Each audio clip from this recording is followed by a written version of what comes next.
Well, good morning, or should I say good evening? I'm not really sure. But you might notice the background is a little different, especially if you were here last night for our eighth grade introduction to the upper school.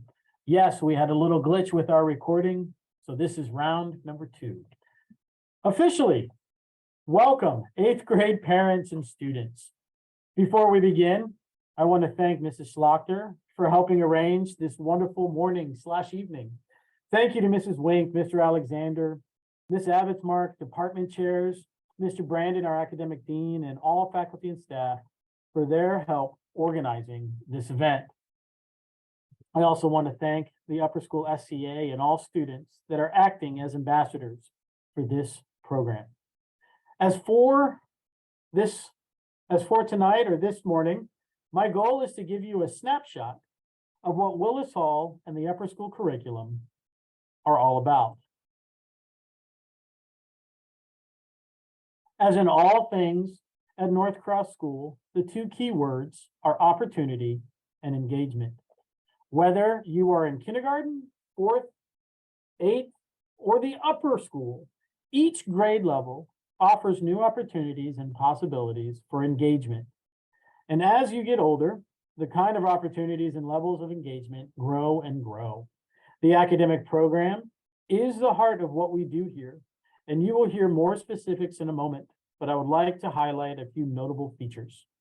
We have a very strong academic program in the upper school that thoroughly prepares students for the college application process and college itself. I'm particularly proud of our AP program and the success we have. A substantial number of students are honored as AP scholars or even higher on an annual basis. Likewise, I am proud of the breadth of course offerings that allows students in the upper school to have a vast array of academic experiences. Our required curriculum, coupled with a substantial amount of elective offerings, truly sets us apart. Switching to another key component of our program, I'd like to invite Ms. Kokowicz to the virtual stage to say a few words about her role of supporting our students.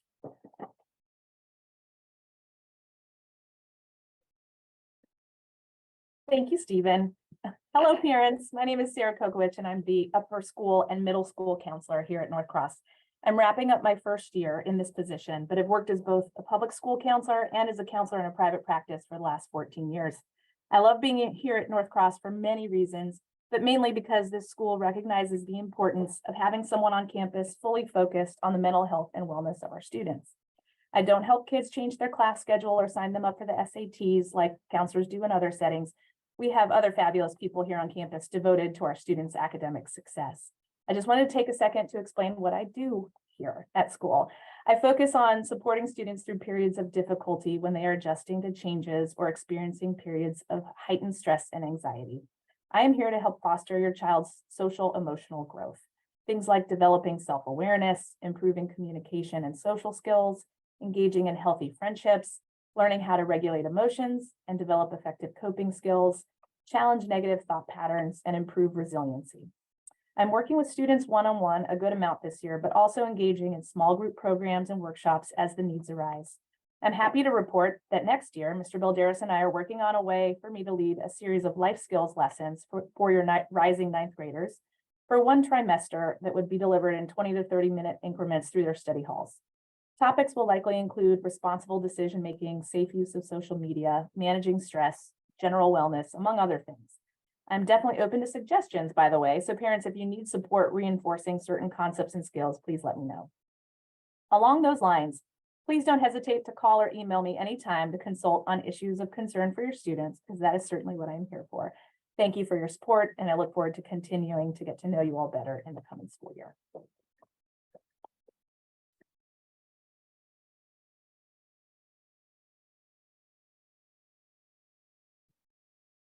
Thank you, Ms. Kokowicz. Shifting back, our co-curricular program or programming remains vibrant and with a whole new host of opportunities for you. This program is significant. It truly demonstrates that the students are highly engaged and that it is the students that make these programs a reality. Eighth graders, in terms of opportunity and engagement, think about the following. Our yearbook, The Compass, has regularly earned awards with the leadership and guidance of the yearbook advisor, Miss Sled. Our newspaper, the Willis Hall Herald, GeoPrisms Publications, allows our student journalists to get real-world experience. Our district honors for band and chorus. And I know we have many talented musicians in the eighth grade. The recent musical of Talk Everlasting, the Global Studies program that provides new and different opportunities in and out of the classroom, which include Model UN this year, with the leadership and guidance from Miss Ewing and chaperones, guest speakers on campus, seminars, and international travel. We're headed to Iceland this summer. Our STEM certificate gives students many opportunities to explore in those fields.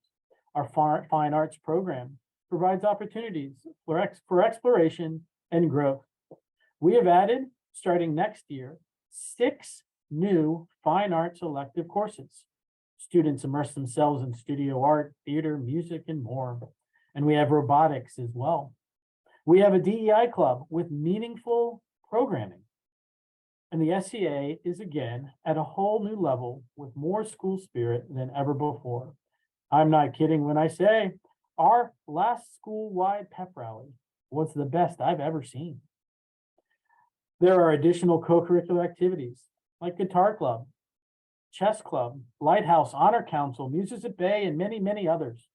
In short, in the upper school, you will have many new dynamic academic and co-curricular options to experience. Now, as eighth graders, you have already begun to be an upper school student.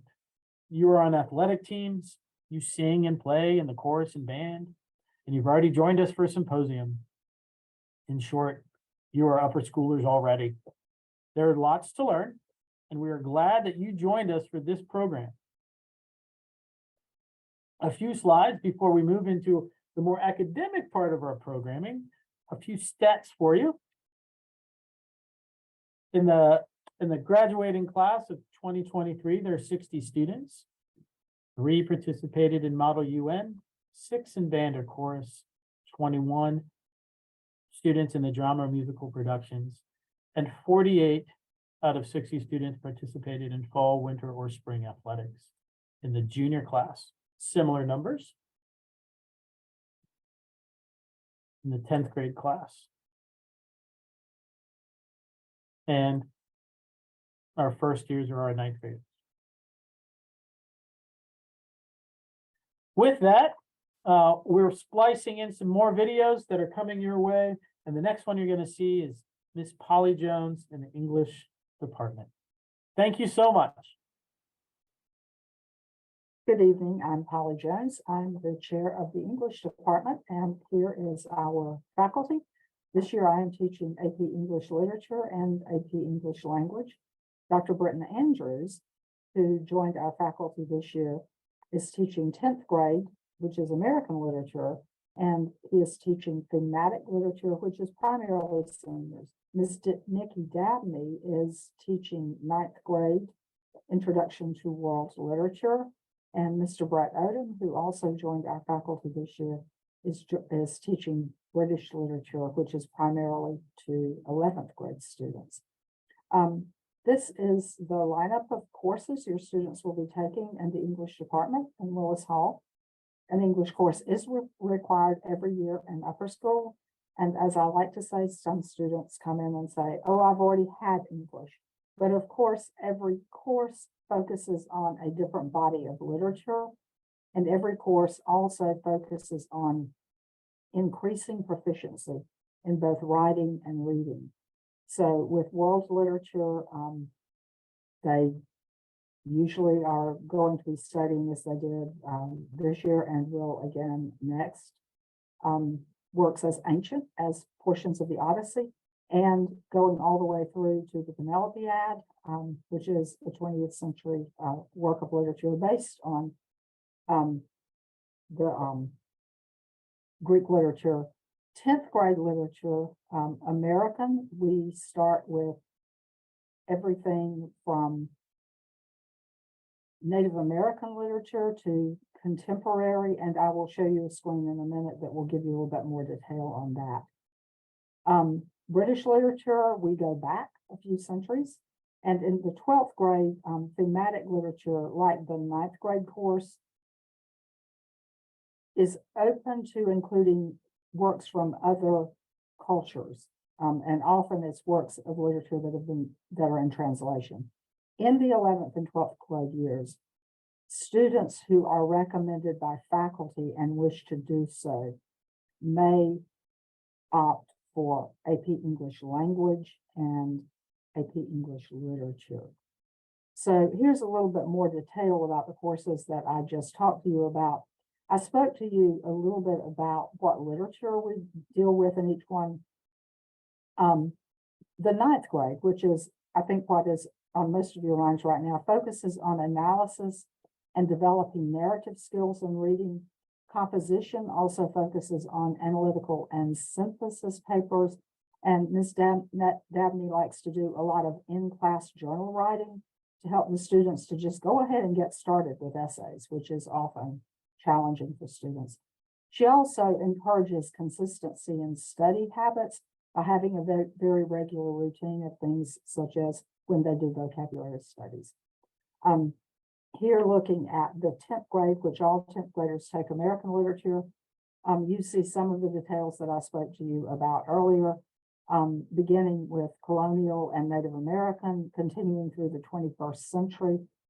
And Dr. Andrews likes to place increasing emphasis on the relationship between critical reasoning and analysis. So that's a step in sophistication for that grade level. Here we look at the stepping back several centuries for the survey of British literature. And this course also has a continued emphasis on critical, analytical, and argumentative writing.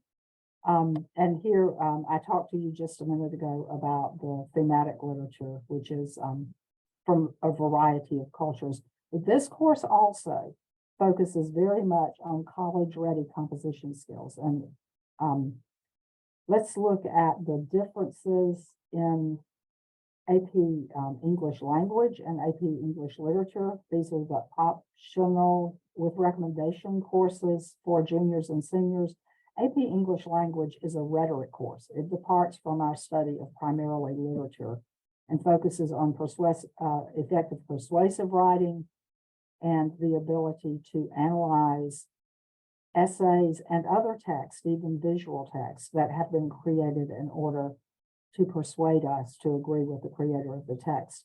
AP English Literature is a fast-paced study of literature, which encourages, yes, a deeper understanding of how the writers are using literary techniques to support what they are writing, whether it's prose or poetry.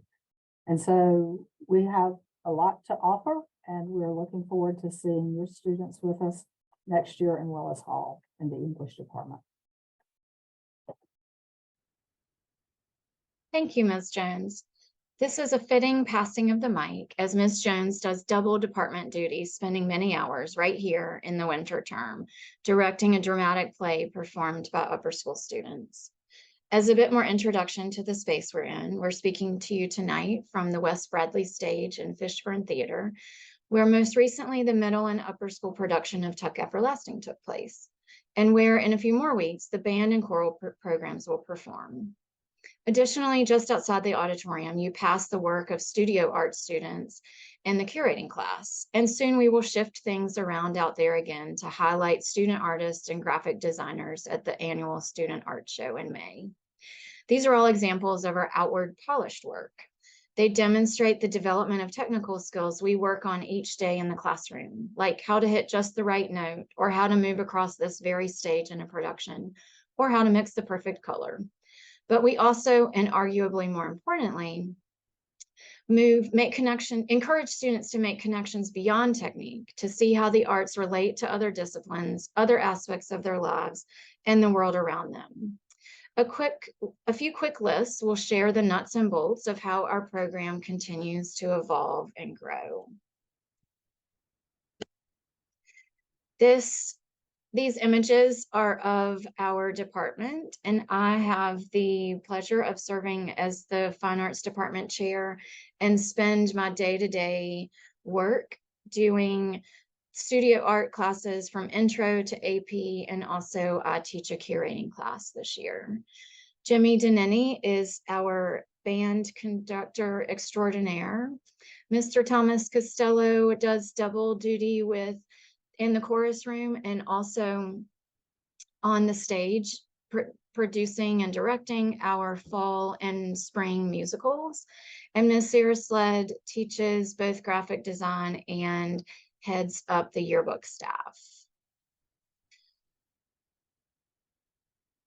In terms of coursework, all students need the equivalent of 1 full year of fine arts credit for graduation, but we are thrilled to have fully fleshed out programs in all of these fine arts disciplines, so students can be involved all 4 of their upper school years beyond just the 1-year graduation requirement if they so choose. And of course, we welcome all to continue to develop further or to try different things.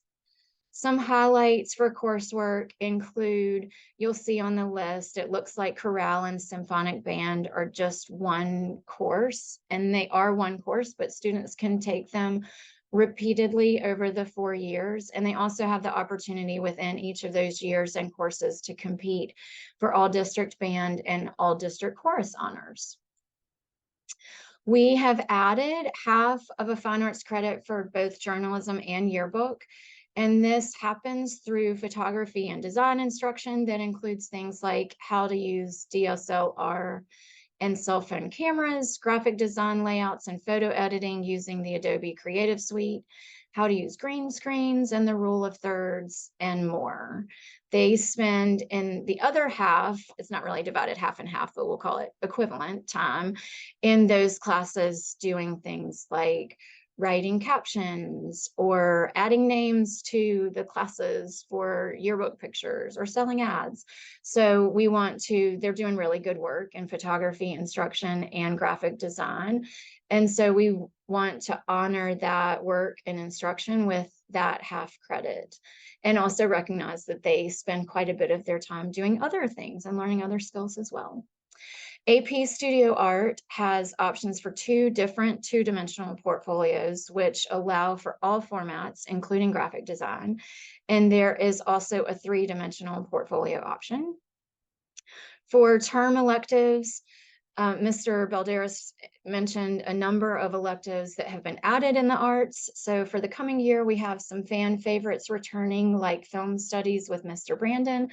And we are also very excited to offer formal coursework in theater next year, which we haven't had in quite some time. So this is a great step in moving in a direction of expanding instruction in that area, and we are thrilled to have that.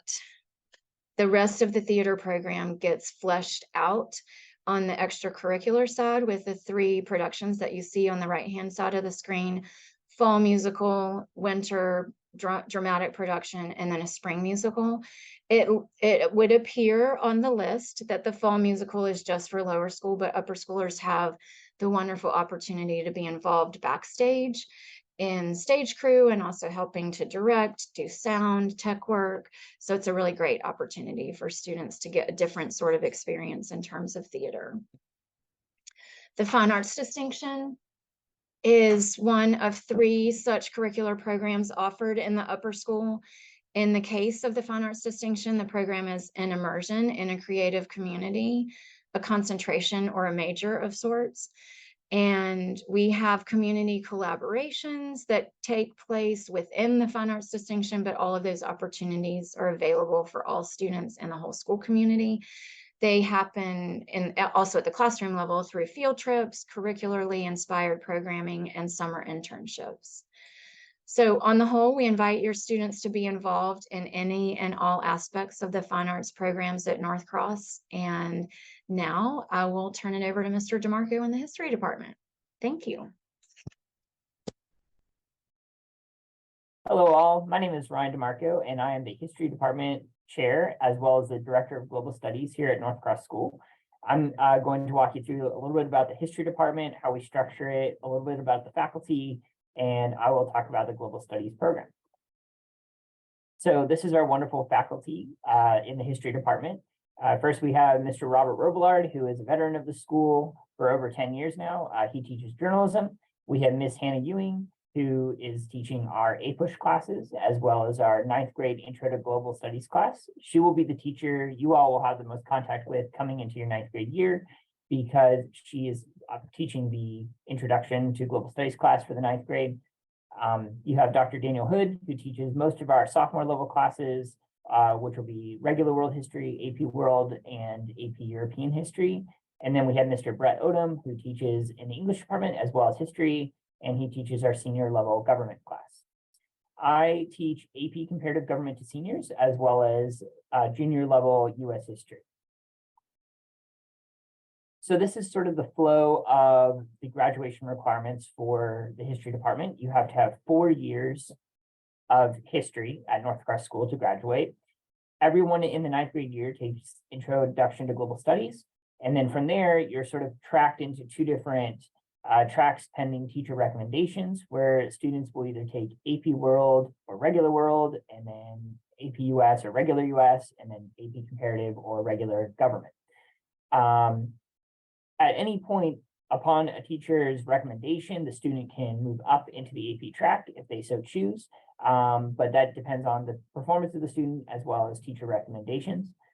In addition to these core classes, we also have electives in journalism, AP European history, which is for 11th and 12th graders, AP Human Geography for 10th and 11th graders, and then we also have other electives in religion. I personally am going to teach a Russian history class next year. So, and those will vary from year to year. A little bit about the Horace G. Fralin Program for Global Studies.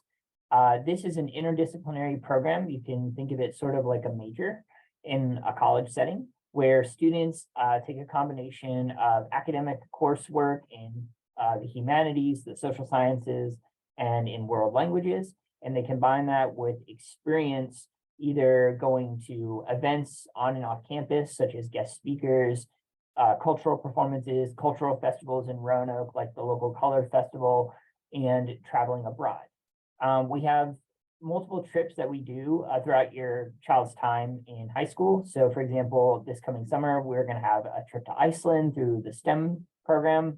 And we are also going to go to the UK in 2024. That trip's going to be led by Hannah Ewing and Dr. Daniel Hood. In addition to travel and the experience, students can also participate in summer reading and do required seminars in August when the students come back. So they will read a book or a selection of books, and then they will have group discussions. And there's also, at the end of their senior year, they're required to do the DeHart speech, which you've probably heard about. And if they're in the Global Studies program, it's required that their DeHart topic be global oriented or globally focused. So it could be something like looking at world hunger or international security or whatever that's interesting to the student, but it just has to have a global dynamic. I'm Michael Koss, the head of the Mathematics and Computer Science Department at North Cross, and I'm going to tell you now a little bit about the curricula for each of these departments in the upper school, the graduation requirements, and what we try to promote in these 2 departments in the upper school. I'll begin with an overview of our faculty. Some of these faces are probably familiar to you. And you can see we have quite a large faculty. Part of the reason for this is that we often draw on the faculty of other departments to teach some of these courses. Many of our science teachers, for instance, are very capable of teaching math or computer science. And so just to give one example, Ms. Vega, whose picture you see there, is primarily a chemistry teacher here, but also teaches one of our algebra courses this year. So kind of in the spirit of the field of mathematics, there's a combination of stability and flux when it comes to the math and computer science faculty.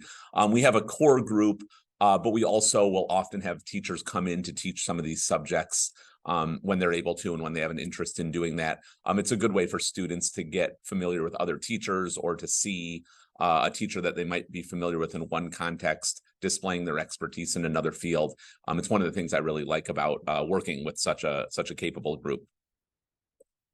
I'll begin with some information here about the math curriculum. We do have a core graduation requirement. This is one of the core subjects in the upper school. The graduation requirement is that a student must complete 3 upper school math courses, and they have to get through at least Algebra 2.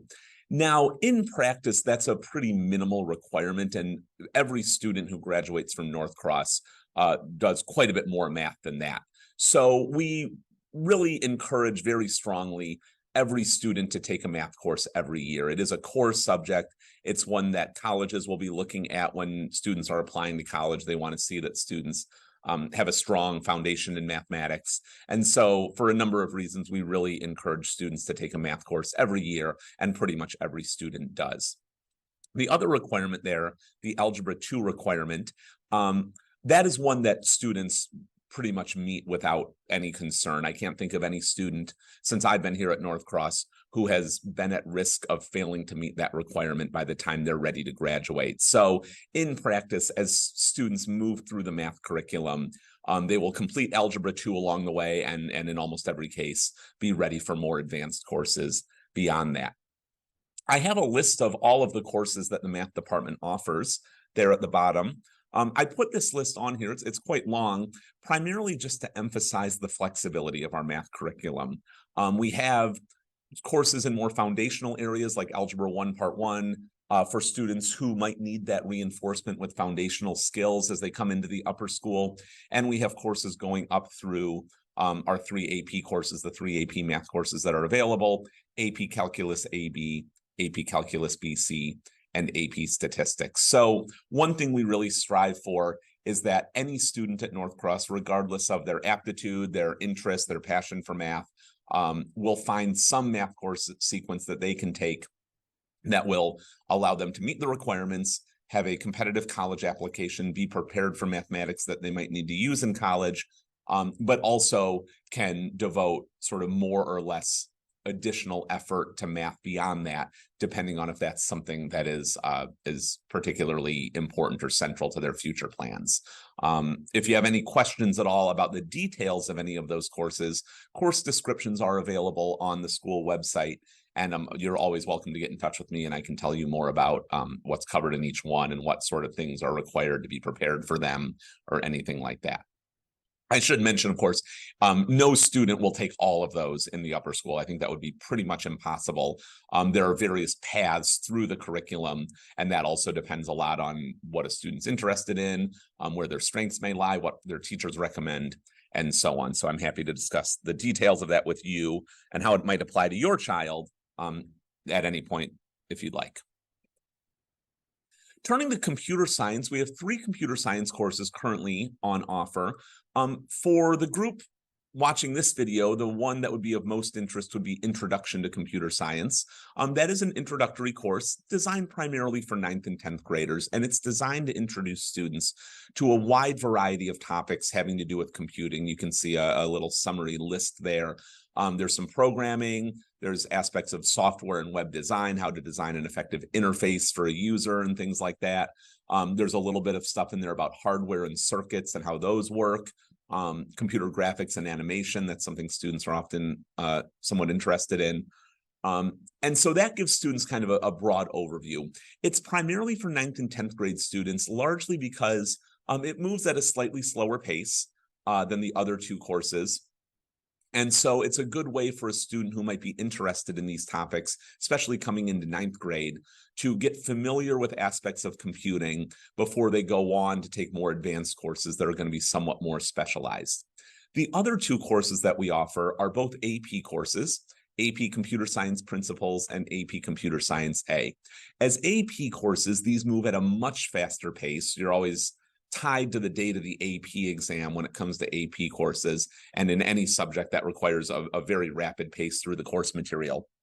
This is one reason why we encourage students to postpone taking those until a little bit later in their time in the upper school, most likely 11th and 12th grade.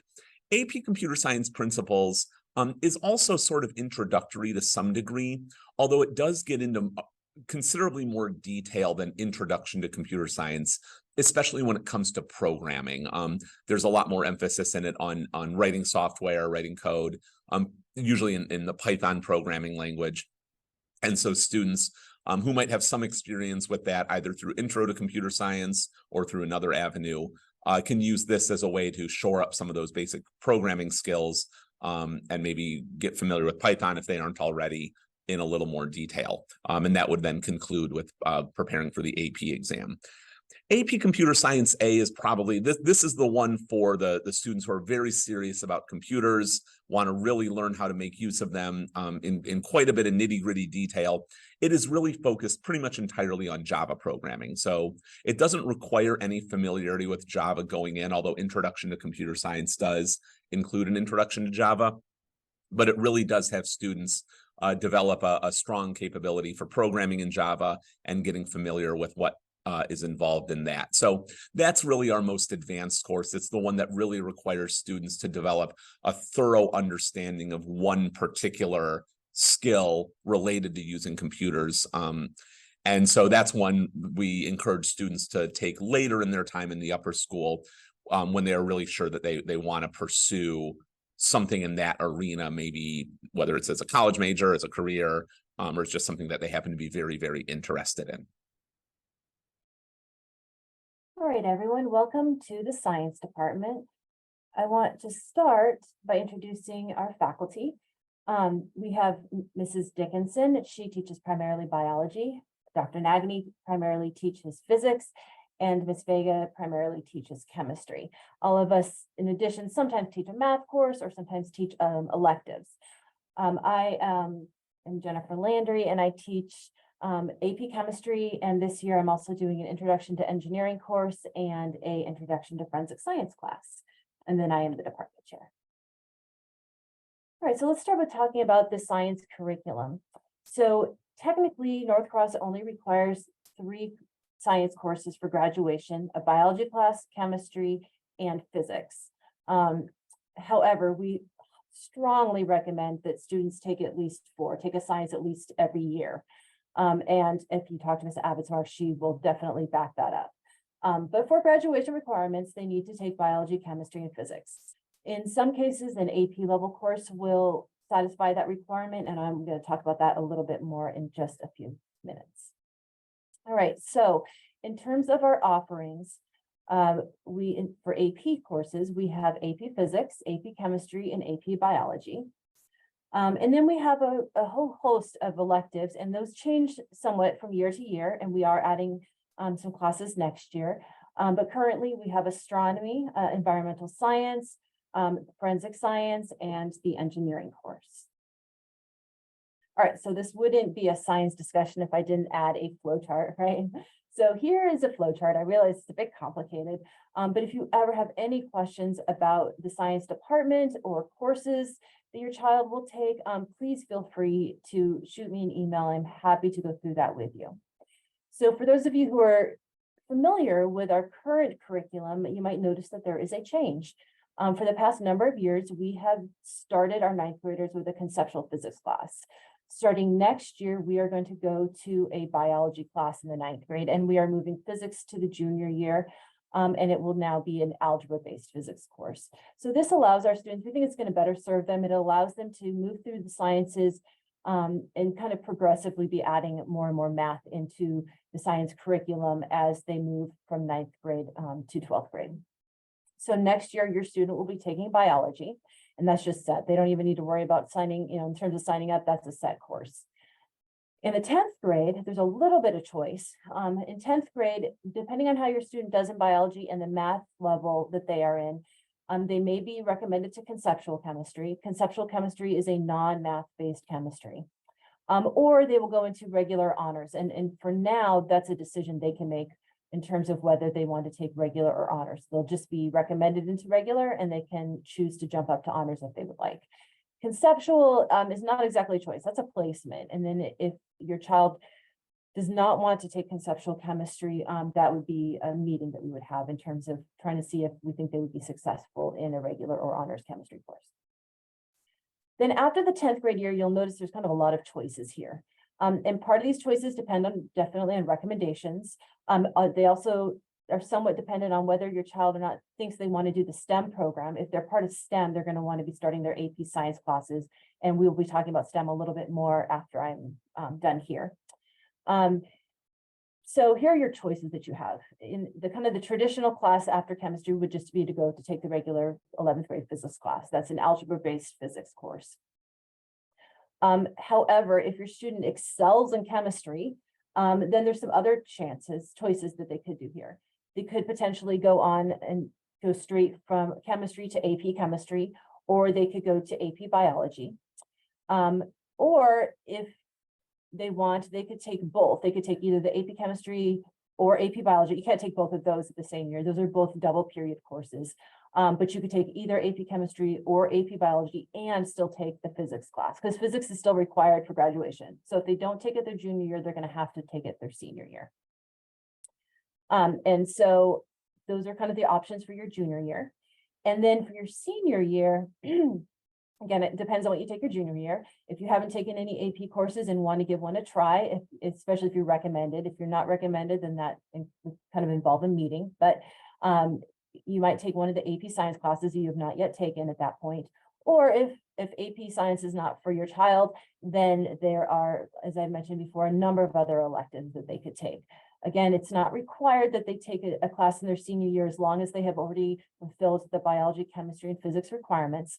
But we strongly recommend they continue on with their science curriculum. All right, so we want to tell you a little bit about our STEM program. Dr. Koss and I are both in charge, and please feel free to contact us anytime you have some questions. All right, first, the requirements for the STEM program. So if your child is interested in our STEM program, again, please contact us and we will send you the information in terms of all the requirements. But the first thing is the course requirements. So we are going to require 2 years of computer science. That's 2 out of the 3 current courses that we offer. 2 of the 3 AP science courses, and we offer AP physics, AP biology, and AP chemistry.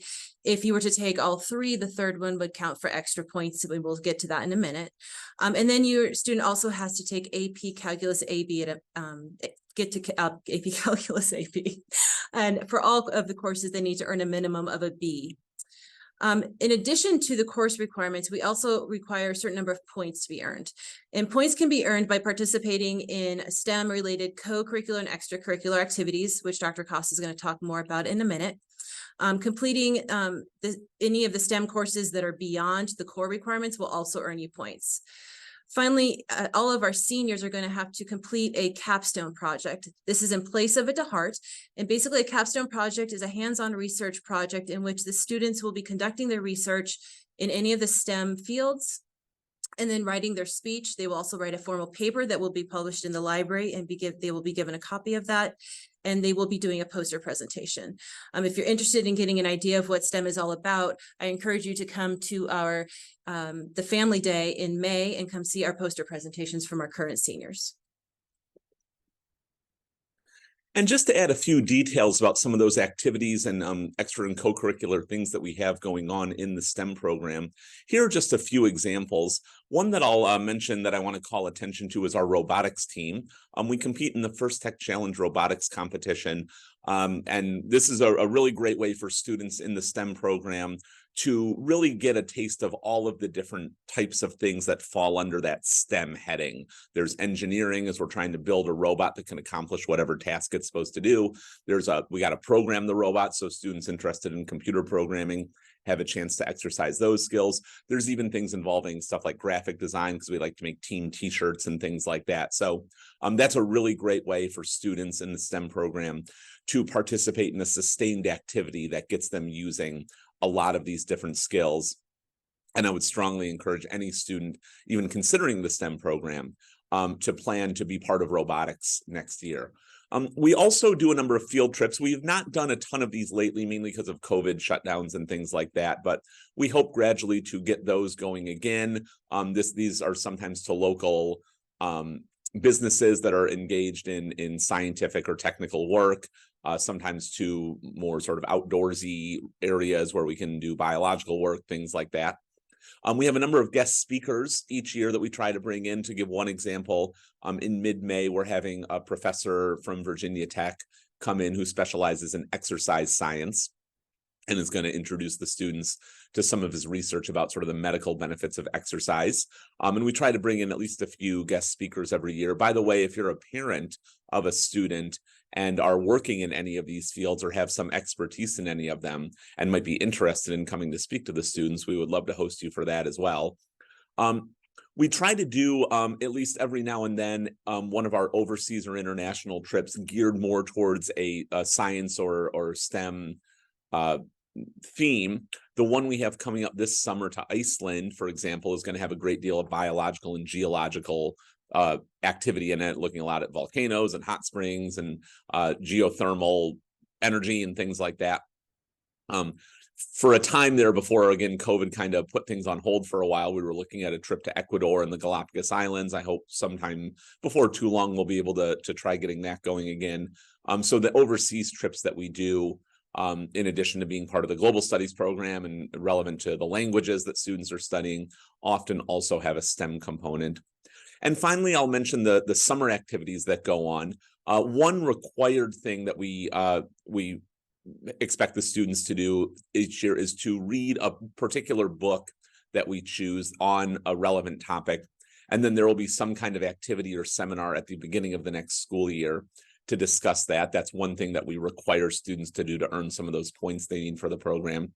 We also have summer camps going on, summer workshops. The details of this vary a lot from year to year. But if you're interested in what might be going on in a given summer, if you're looking for something that your child might be able to do during the summer to keep up these skills or to explore a new area of expertise, that there are often great opportunities to do something like that. Okay, hello everyone. I'm Dr. Wanda Finney. I'm the chair of the World Languages Department, and it's a pleasure to be able to tell you about what your ninth grader will be experiencing next year in our department. These are my colleagues. Mr. Brandon teaches French. Ms. Zoe Mullins and Dr. Mackenzie Seipel take care of our Spanish curriculum, and Ms. Nikki Dabney does a year of Chinese for us. We offer those 4 languages, French, Spanish, Latin, and Chinese. And for French, Spanish, and Latin, we offer all levels from beginning up to advanced placement. And as I said, Chinese is offered at the beginning level. Our teachers try to adhere to the standards of the American Council on the Teaching of Foreign Languages, which emphasizes interpreting not only the language, but also the cultures and seeing similarities and differences between those cultures and languages.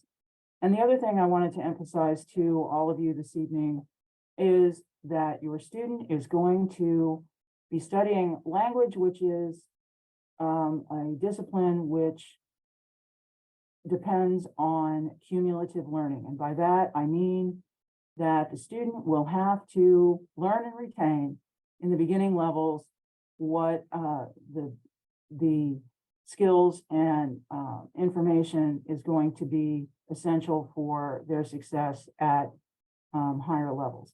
If you have any questions about anything I've said to you right now, please get in touch with me or any of the teachers in the World Languages Department. Thank you. Hi, I'm Julie Avitsmark. I'm the Director of College Counseling here at North Cross School.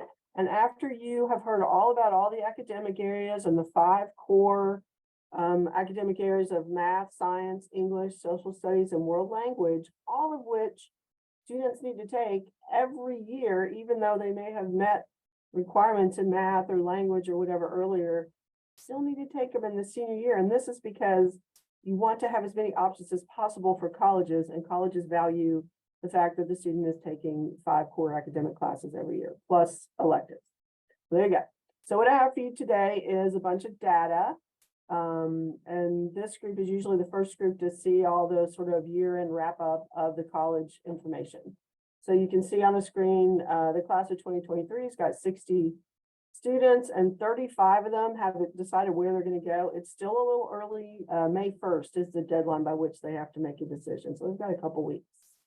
They sent 375 applications to 185 different colleges in 37 states, the District of Columbia, and Ireland.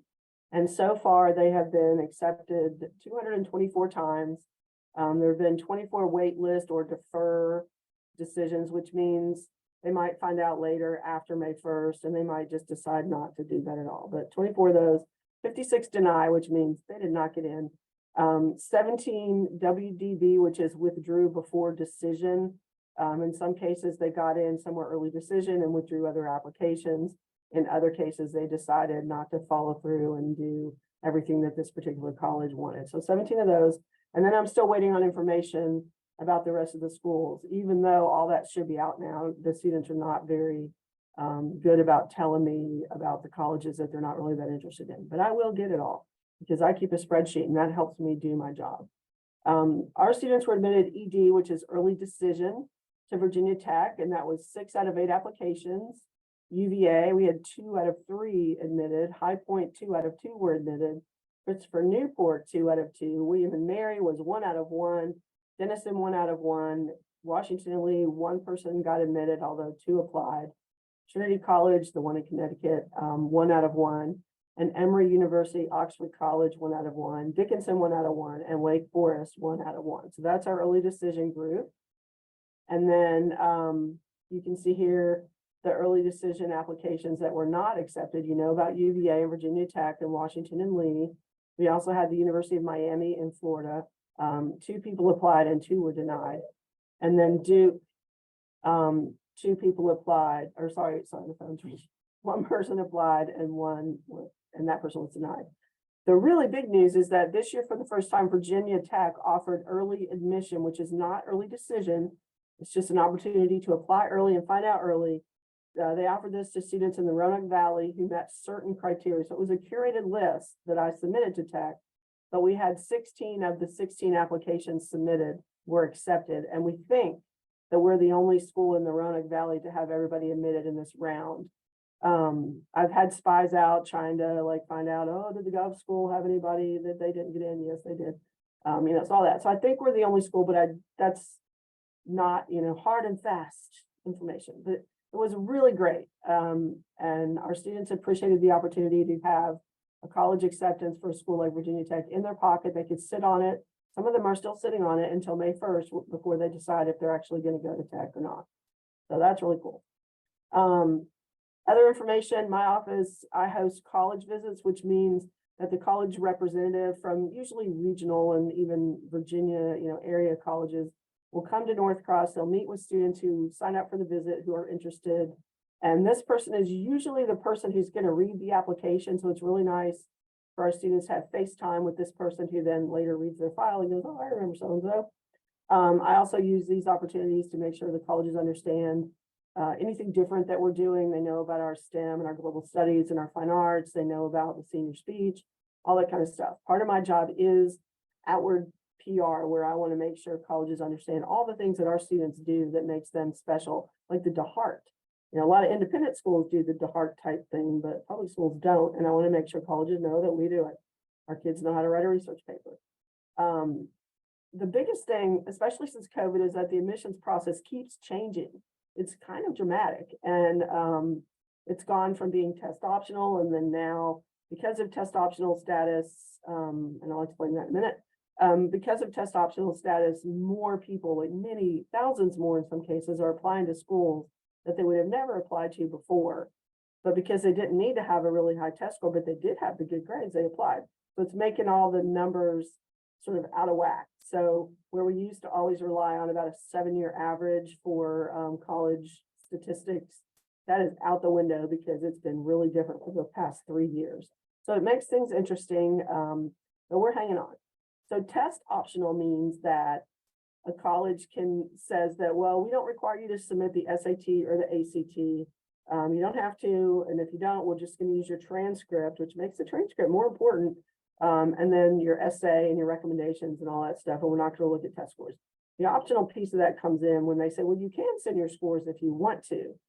But because of test optional, if you looked online at the average or the middle 50% of SAT scores for colleges that a student might like, the numbers are a lot higher than they were before when the college required the test. So my example would be UVA, the middle 50%, bottom test score of about a 1440 or 1450. It used to be a 1330. But because only people who have really high test scores are sending them in, it's really skewed everything upward. So, but we're not worried about that too much because we have done really well with test optional. Our students have strong transcripts. It has helped that we have had school all the way through COVID. We haven't done pass fail. We haven't really taken our foot off the gas. Colleges understand that. My job is to make sure they do, and they appreciate that. So we're doing really well. However, in the interest of having options, I still want students to take the SAT and or the ACT. Those are the two tests. And this will start in the junior year. In the 10th grade, all the students will take the PSAT, which is a practice SAT. It's going to be digital. So this is going to be the first year for digital. By the time the current eighth graders get there, we'll be all experts at it. But it's going to be interesting. Digital will go through in October for the 10th and 11th graders on the PSAT. And then 11th graders will start taking the actual SAT after that. So I still want people to do that. And this year, everybody in the class did take a test, but not all of them submitted it to colleges. So it's, again, options. So let's see what else. All right, so this is the end of my program, my presentation, and I would like to pass it over to Mr. Balderas to finish up. Thank you very much. Bye.